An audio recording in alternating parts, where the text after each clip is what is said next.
Women, we are stronger than we think. It's not until things happen to you throughout life and as we get older, injuries or restrictions, that we realise how darn lucky we are. And I always use the mantra, we don't have to do this, we get to do this. You're never too young and you're never too old to start lifting weights. Making sure that we make time for us is going to have a knock-on effect of every part of our lives. This is Fernwood Unfiltered, the podcast for straight up expert-backed advice about women's health and fitness. And if you want to feel stronger, are noticing changes in your body, or want to future-proof your health, this episode is for you. Whether you're in your 20s, 30s, 40s or beyond, understanding the power of strength training can transform the way you feel, the way you move, and the way you age. Listen, learn, and share it with someone who needs it. Our guest today, Colette McShane, aka The Hit Mum, is the founder of the Hit Factory and head programmer of Fernwood Fitness's strength training program, Fit 30. A busy mum who left her corporate career to follow her passion, Colette now empowers thousands of women weekly through her strength training and fitness programs. Colette, welcome to Fernwood Unfiltered. Hi, Georgie. Thank you so much for having me. I'm very excited to be here and hopefully share a bit of my story and help where I can. For the woman who's listening to us and this chat that is to come, what do you hope they take away? I hope that the listeners, learn that you're never too young and you're never too old to start lifting weights. And it doesn't have to be alone. Strength training is not just for aesthetic. That's a beautiful byproduct to, muscles look good and lean. It is for life. It's for protecting ourselves as we age. I think that's absolutely the number one thing that every woman should learn from as young an age as possible. Why is it so important for women to pay attention to strength training, or how is exercise so key for us? So strength specifically, when we get to 30, unfortunately, we do start to lose our muscle. It's very unfair. But that seems quite rude, Colette. It's very rude. Yeah. It's very rude. Us women definitely have it harder than men, but I believe we're stronger and we can take on more than what they can. We lose about 3% of our strength per decade. However, if we know this from an early young age, we can add up to 25% of that strength back if we strength train properly. So it's about knowing that it will deplete over the years.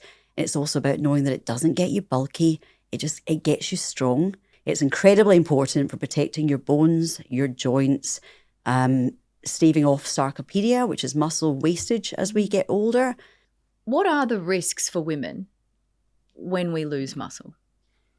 Honestly, there are so many, but I'll try and list a couple of things there. So ultimately, muscle loss, it can be very, very hard to get it back, first of all. So often, women will start an exercise program because they want to lose weight. Now, I'll never talk about losing weight. Never have done, because I know that it's about losing fat and gaining muscle. So when you go on, say, just a calorie restrictive diet and you're not exercising or lifting weights with that, the first thing that you're going to lose is muscle. The last thing you're going to lose is body fat. The harder thing to put back on is muscle. And of course, the easier thing to put back on is body fat. So first things first, when on a weight loss, let's think about more as a fat loss and muscle gaining. So protecting your muscles as you lose weight. But whether you're just trying to build muscle without losing weight, it's absolutely essential to start doing this as early as you can, protecting your bones, protecting your joints, staving off sarcopenia, which comes as we age, that muscle wastage, but also maintaining the power as well. So you can build muscle without power. And that's why certain different types of strength training or weight training can do different things. So you actually want to lift weights, but also with power. So you might have someone with lots of muscle, but it's almost like not knowing how to use it. So those powerful strength training exercises can hugely help with that, because you need both. You need strong muscles, but powerful muscles as well. Why do you think that women in particular perhaps are a little bit behind when it comes to our own knowledge about this? Yeah, that's a really good question, because I think now there's never been a better time for strength training to be in the mainstream media. It's everywhere you look and it's absolutely brilliant. But this has taken a long time to get there. I know when I started like my gym journey, really, really young, there would be nobody in the free weight section, no woman in the free weight section. And I know my way around a gym really, really well. I can go in and very quickly look at a couple of pieces of kit and know, right, that's my set today, this is what I'm doing. But even I would feel intimidated being surrounded by men in a gym. That's so different now. You look around and women we know we need to be strong. It's still got a long way to go, I believe. I think we still need to really get the word out there that it doesn't get you bulky. Now, you still hear it. From time to time, I'll still maybe have someone saying, oh, I get really bulky when I lift. And you know what? There is probably like a 0.5%. Don't quote me on that exact number, but you may have a woman out there who has a slightly higher level of testosterone, but it's incredibly rare. You would have to be powerlifting, on a massive calorie surplus, eating all the protein, lifting weights all day to appear bulky. It's lean mass that we're going to develop, so I think that has changed a lot. Back in the day, but even in, my early years, it was about women lifting light weights. It was those, as I call them, those little idly piddly weights. Like, don't pick up those little. And we'll often joke in my fitness classes, and Gaz, my partner, works in the business as well. I go, those are Gaz's weights. Those 2 kilo ones over there. They're probably the ones I'm always looking at. My trainer's like, no, you can't. You don't get them. No, I don't believe you, Georgie. But it's about lifting, choosing heavier. We can talk a little bit more about this today as well. But it's not those little light weights. And don't get me wrong, there's some workouts that can be done with very light weights, but in a very high repetitive motion that are actually really hard. But it's a different type of building strength, and it's not really going to give you that power element that we talked about. Oh, don't worry. We are going to get into all of the details, Excellent. Exactly what you need to hear. Before that, though, is it harder for women to get into strength training as they age? Or to build that muscle? Yes, it is definitely harder for women to build muscle than men. Again, going back to it being a little bit harder for a lot of different things for us. For example, men burn about 1/3 more calories than us each day. It's just an unfair fact, but it's physiology, and it drives me wild, but we just have to accept it. And in the same token, they have more muscle. So I might have someone come into the Hip Factory gym, for example, and we do a comprehensive body scan and look at muscle mass. And, it might be a guy there that's got like 50 kilos of muscle in his body, and he doesn't actually exercise whatsoever. However, remember that power element? He doesn't have that power element to lift. So he's still having to lift fairly light weights until he gets strong. A woman might come in and they might be sitting on 25 kilograms of muscle in their body. So there's a significant difference. Men are naturally stronger than women, therefore they can build muscle quicker as well. But it does not mean that we can't. We're very driven. I train women every day, and we don't mess about. We want to get it done, and we will take on board the advice and listen to, all the content around what we should be doing to build muscle effectively. And we're doing it. We're out there doing it.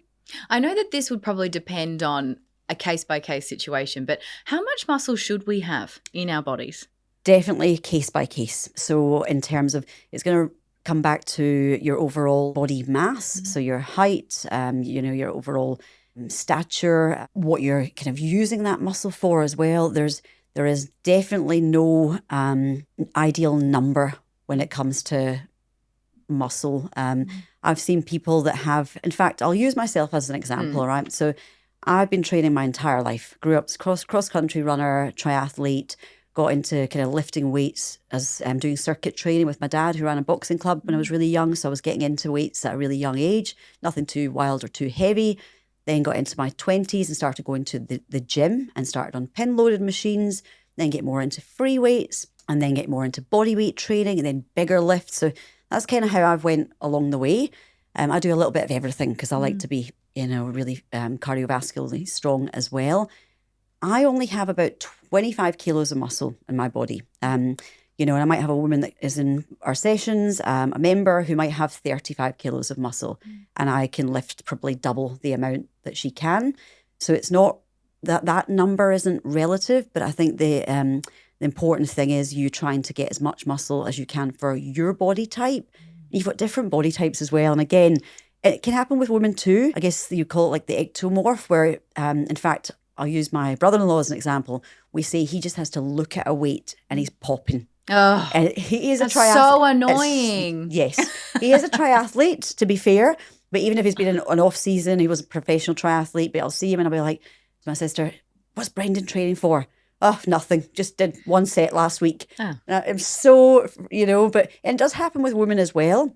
But a lot of us, like, I'm the opposite. I have to really work hard for that muscle. Yeah. But it just makes you more determined. I think it's quite good to be kept on your toes in life and have to work hard for something. Let's talk about that working hard right after this. If you are enjoying this episode with Colette McShane, make sure that you do share it with those that you love, because as we're going to get into, it's never too late to start strength training. Yeah.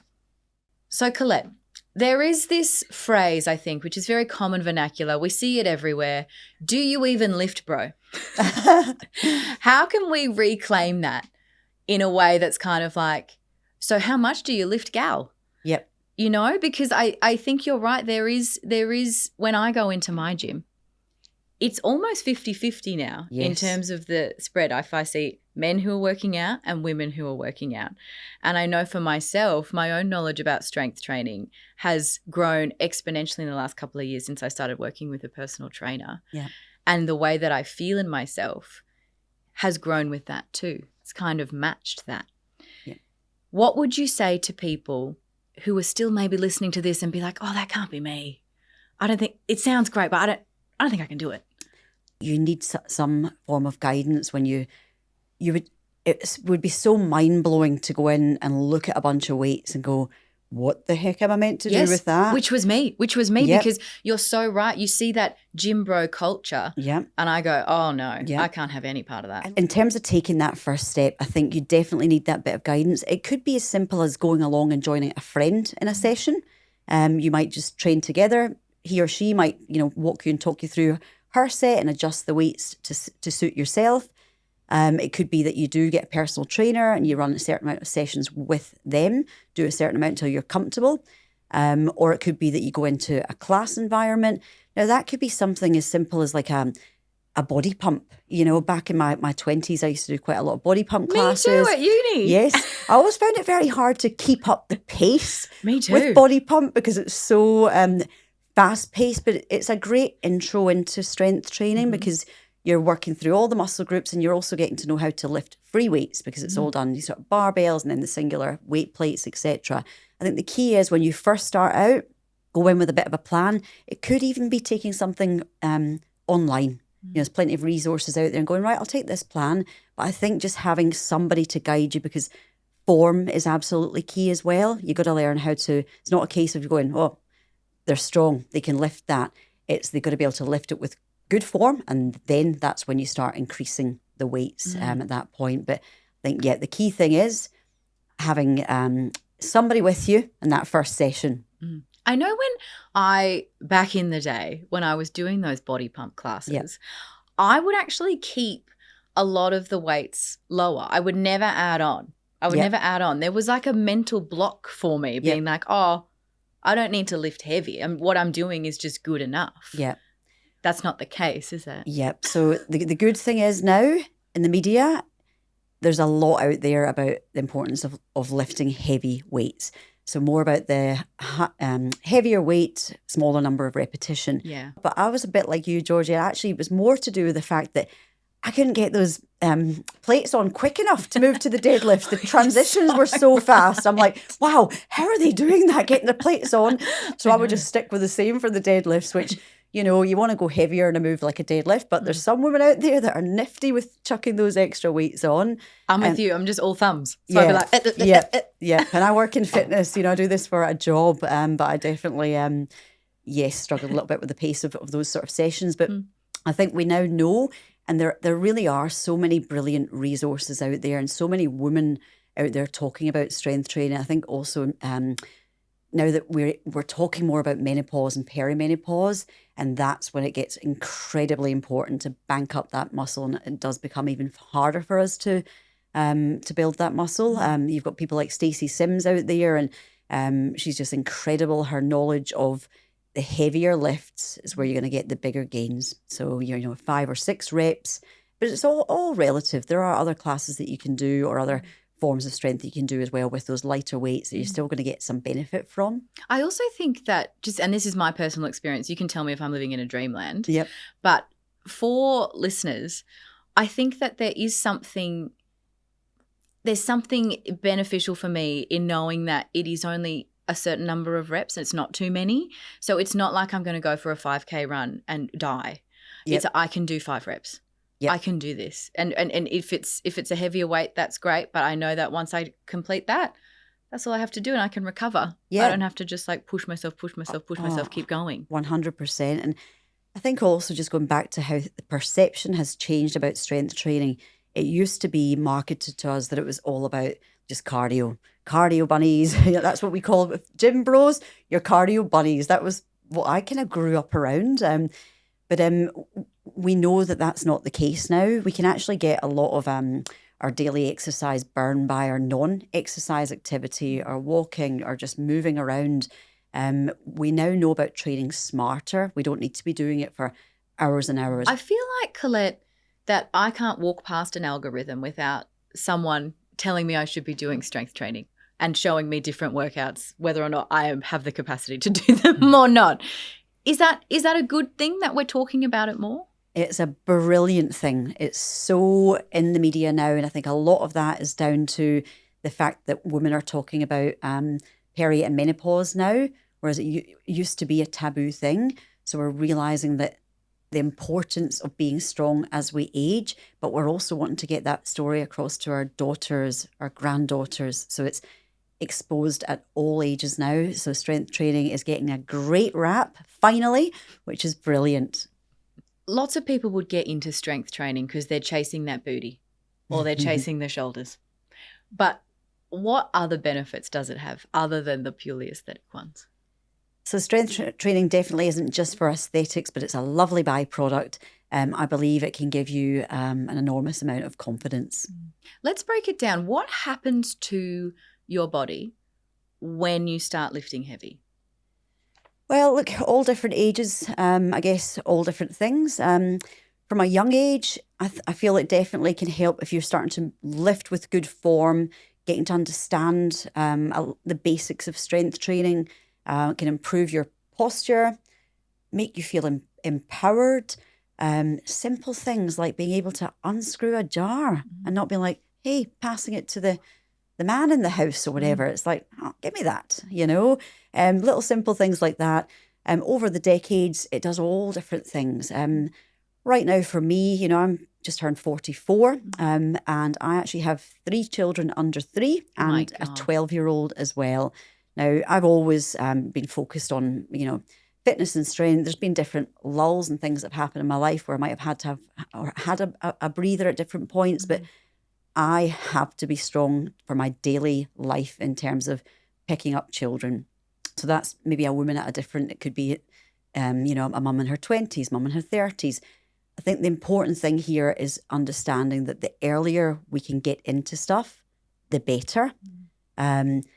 In terms of the benefits, there are just so many, but I'll always go back to the fact that it's not for aesthetics, but it's for life. Yeah. It's for if you want to book a holiday and go snowboarding and you fall, when you're snowboarding, you want those muscles there, or you want to be able to fall well, if that makes sense. Yeah. And that's where you bring in other things like plyometric training, which combined with strength training is phenomenal. So that's like jumps. So being able to, jump with soft knees and not jump and do your knees or do your back. It's about training for situations like that. Being able to run away if you had to. In my case, being able to pick up sometimes 3 children with 2 arms. I don't even need to do shoulders anymore, I'm telling you.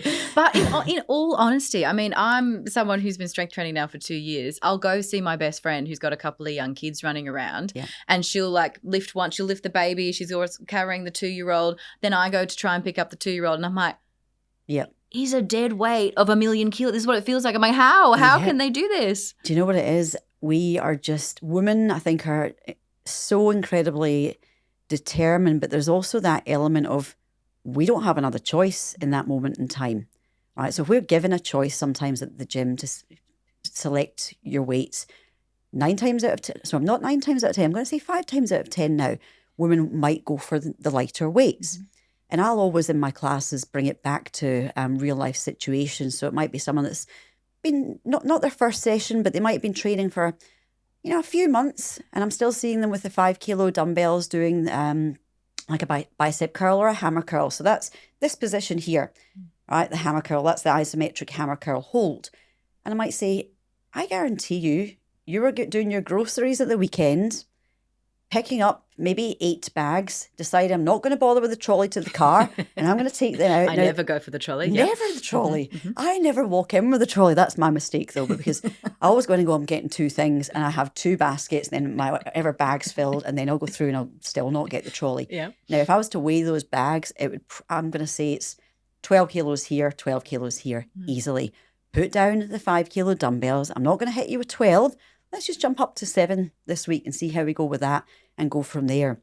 When you're in that situation where you've got to pick up your kids, and it's usually when there's a bit of a meltdown situation happening, lift me, mummy, lift me. And it's the cutest thing ever. It's hard, but it's then in my case, the other one will say, well, I'm having a piece of that as well. Lift me, mummy. So I've got the 2 of them. We just don't have a choice. It's either that or there's going to be a full scale, as I call it, a level 10, kicking and screaming, meltdown about something, or pick me up, mummy, to get this, mummy, or let's play hide and seek. And there's no one there to help you pick them up at that moment in time. Or can you just pick my children up, please? Mm-hmm. So it's an investment, really. So the time, because obviously so much of this is always just carving out the time. And as women, we're not good at that, especially when it has to do with ourselves. Carving out time for anyone else, oh my God, we'll make it work. But for ourselves, no good. But it's worth the investment. I think now we know that we can train much smarter. For example, Fit 30 classes, 30 minutes. You can get done in 30 minutes what you might get done in an hour if you were just training by yourself. How often should women be training in a week? Let's say we've got a time period of a week. Ideally, how many times are we doing this? I believe that we should be training more or less daily. I'm going to say 6 days out of 7. There is the thing, a rest day. Being honest with you, I don't think we necessarily need a specific rest day unless we are training at elite athlete level. It might be that you just do something a bit more gentle. You might do a yoga class on that day, a Pilates class, a swim, a walk. On those other days, I definitely believe we should be getting the heart rate up and we should be lifting weights. So that might look like, for everybody, it's going to look something different for everybody. You also have to bring into it, what do people do for a living? So if someone's been on their feet all day, they might be, like, say, a hairdresser, for example. They might be a fitness instructor, a bit like me, for example. Or they might be an office worker who really has to work hard to get their daily steps in. If that's the case, you actually should be doing a little bit more. All right. So the 30 minutes, they're getting the heart rate up stuff, the really quality training session, but also adding in daily steps and walking and movement as well, which might sound overwhelming. Like, how can I train 6 times a week? So in a week, we have, I think, 168 hours. So 6 sessions a week, 30 minutes a day. So 3 hours of training per week. That's less than 2% of your week. We have definitely all got 3 hours for ourselves. Strength training obviously involves, if we're not talking just body weight exercises, a lot of equipment. What is the difference between everything? So you've got your pin-loaded machines, and then you've got your free weights, and then you've got your functional strength training equipment as well. So I guess the way to look at it, the pin-loaded stuff might be where you're sitting on the machine and you can safely select the weights, that suit where you're at, and you can move it up on sort of 5 kilo basis, that kind of thing. So it might be something like a leg extension, an adductor machine, something like that. Great way to get started with strength training. But also for some heavier lifts, if you're on your own at that time and you don't need someone there to spot you, for example, you can use the leg press machine. Then you've got your free weights. So that's going to be your dumbbells, barbells, Y-bells, kettlebells. And then you've got your functional training kit. So that could be the tools, things like medicine balls, dead balls, power bags, your plyo boxes for doing jumps and things like that as well. So that's, and can't forget things like battle ropes, so that's the more functional kit that's building strength through movement at the same time. So that's the three main key different types of equipment. I've noticed, Colette, just in the short time that we've spent together so far, Yeah. that women training in the latter stages of their life, 60 is still very young, but in those later decades is really important to you. Why? Oh, I think because, I've got parents that are in their mid-60s now. So, yeah, Dad and I, I'm going to say, raced the Gold Coast Marathon against each other. Very fit man. Yeah, but he's had a bit of a hard time as well. At the earlier part of this year, he actually got diagnosed with prostate cancer. We were talking a lot about mortality. It was a real time of reflection. He's going to be okay. It's early stages, but him, Mum and I were waiting for the results and things together in Melbourne. And my dad decided to have a glass of wine that night at dinner. He doesn't really drink. My mum decided to start following my run training program that following Monday. Now, my mum has been surrounded by athletes. I've got a sister who's a professional triathlete. I was an athlete growing up, and we've all been really in that, but she's never made that time for herself. She's always looked after everybody else. I don't want them to be declining in health the same way that any woman who comes in to train, that passion is there. Or it might be a woman who's got a mum that is similar ages, or their mum, the mobility is gone. And sometimes it can go to the point where you can't get it back. That can happen. If someone ends up in a wheelchair, for example, through mobility issues into their 60s or 70s. So it's about getting on top of that now as much as possible. So Dad and I actually ran, after doing our half, we ran the 10 with Mum. I bailed about 5Ks in. My DOMs were that sore from that racing my dad.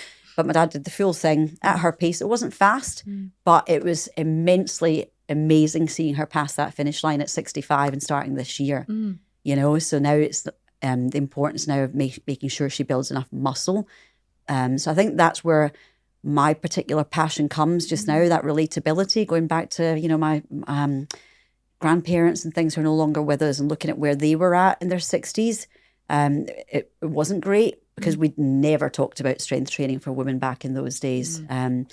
They would have never lifted a weight in their lives, Colette, this may sound like a weird question, but it's one that's very important to me because I have older parents and older people in my life. Why is it so important to be able to fall well? So it's about protecting your muscles, right? So the more we can protect our muscles or build muscle, that's going to ultimately protect your joints and your bones and your bone density. So our bone density can decrease, will decrease as we get older. Also in peri and menopause as well, with the loss of estrogen, it can impact your bone density as well. It's tough, but we can combat that.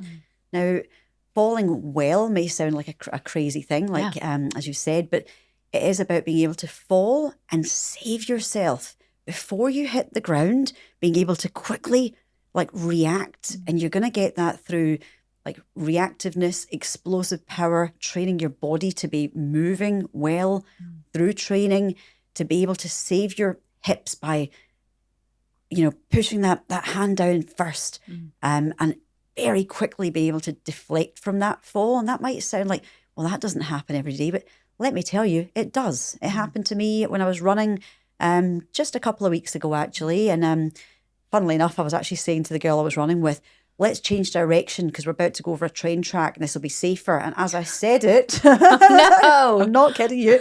As I said it, I took the stumble, fell, and it was like a big one of those comedy falls. Put my hands down, hands took the brunt. They were both bleeding. Body was absolutely fine. As we get older, or if we're not working to, both work our body cardiovascularly, move well, or build muscle, if you fall, it could have a tragic, consequence. So if we do have a fall, we want to be able to bounce back from that as quickly as we can. Why do you think it's so important to have the community around you when you're going through this, when you're learning about this, you're on this journey? Oh, there's nothing better, there really isn't. And a lot of workouts, they might be designed where there's a finisher at the end where we all come together. Could be a core burner that we're all like, ooh, the abs. or it could be, a set of squat jumps or something more explosive. And I think just there's nothing better than all at different levels, different experience, different shapes, different sizes, different ages, in that moment being what I call in the hurt locker together. It doesn't matter how experienced you are. I'm hurting just as much as Sally over there is hurting because we're pushing at a different level with different range of movement, etc. It's really hard to beat that feeling. And also after the hurt, you get the euphoria. You get the euphoria. Oh, That's my the goodness. key. Yeah, you get the lying back on the ground, sometimes I'll get the odd swear word I can see being mouthed, not at me, but around me. I actually love that as a trainer, though. I love seeing people grit their teeth. I don't know if it's a smile, if it's a grimace, or what it is, but it's usually a teeth-gritting determination. I just love seeing people escape comfort. It's just for a short while. It's not for hours and hours. And I always use the mantra, we don't have to do this. We get to do this. Remember how lucky that you are to be able to do your dancing, to be able to move. I think we've got to remember that our entire lives. And it's not until things happen to you throughout life and as we get older or certain injuries or restrictions that we realise how darn lucky we are. I think we've got to try and always remember that, even when we're feeling at our best and our finest.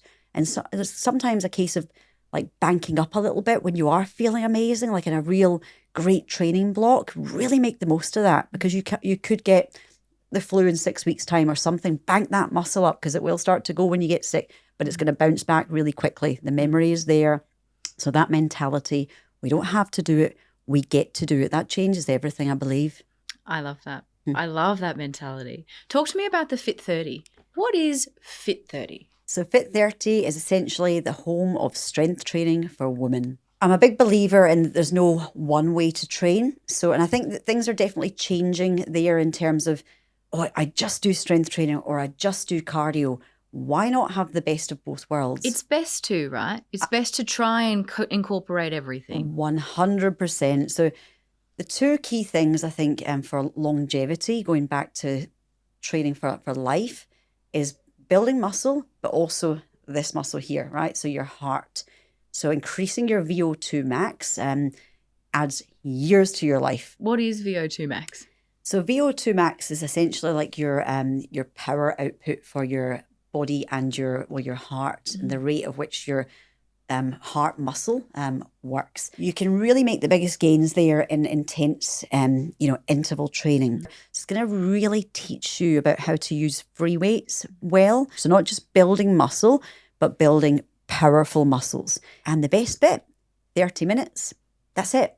Just 30 minutes. That's the key bit for me, I think, that makes it even more accessible. It's just 30 minutes. Yep, absolutely. So I actually started my business, the Hit Factory, when I had my eldest daughter, who's now, I'm going to say 13. She's about to be 13. I was looking for a place to train that had 30-minute classes, because I knew that's probably the longest I'll be able to get her to have that, sit in the pram at that point in time. You're busy. Or to not have a meltdown, start crying, for example. Isla she was a cry little thing. There wasn't any. So I decided to create one. I left the corporate world and decided to become a trainer in my pregnancy and launched my own business. It was 30-minute workouts. We've always focused on 30 minutes, whether that's strength, whether that's pure HIIT, or whether that's a combination of the two. I think for mums or for any busy woman, we can all carve out that 30 minutes. Everyone in that Fit 30 class will be working at different levels. And again, in that same hurt locker, wonderful hurt locker, and enjoying that euphoria post-class at the same time. All the classes are guided by coaches, and they're all fantastic. We release new workouts every quarter. There's a lot of workouts there. So I'm trying to do maths again, and my brain is a lot. We're up about 120 at the moment. For the woman listening, what is the key takeaway that you want them to know? I think the key thing is, women, first of all, we are stronger than we think. All right. So it's getting to know that we're capable of more. Strength training is nothing but a positive impact on our lives. And I think also making sure that we make time for us is going to have a knock-on effect of every part of our lives. And you know what? We are worth it. We are absolutely worth it. Colette McShane, thank you so much for joining us on Fernwood Unfiltered. I feel stronger just being in your presence. Thank you, Georgie. That's been absolutely wonderful. If you have enjoyed listening to today's episode as much as I've enjoyed the chat with Colette, make sure you share it with someone you love. And remember, it's never too late to start strength training. Incorporate it into your life. It's so important. Until the next episode, we'll see you soon.